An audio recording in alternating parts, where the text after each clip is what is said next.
साम्राज्य न्यूज, सामान्यांचा असामान्य आवाज। बोगस डॉक्टराविरुद्ध पालिका प्रशासनाने केले कारवाई। नीलमनगर येथील आडम क्लिनिकचे डॉक्टर विश्वनाथ सत्यनारायण आडम यांच्या शैक्षणिक अर्हतेची चौकशी व्हावी या मागणीचे निवेदन रमेश दशरथ पतंगे यांनी पालिका आरोग्य अधिकाऱ्यांना दिले होते।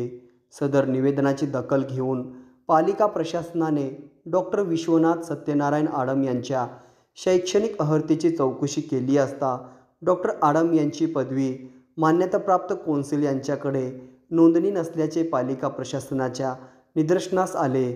डॉक्टर आडम यांनी सामान्य नागरिक आणि प्रशासनाची फसवणूक केली, त्यामुळे पालिका वैद्यकीय अधिकारी डॉक्टर ज्योत्स्ना सुरेश कोरे यांनी MIDC पोलीस ठाण्यात डॉक्टर विश्वनाथ सत्यनारायण आडम यांच्याविरुद्ध फिर्याद दिली।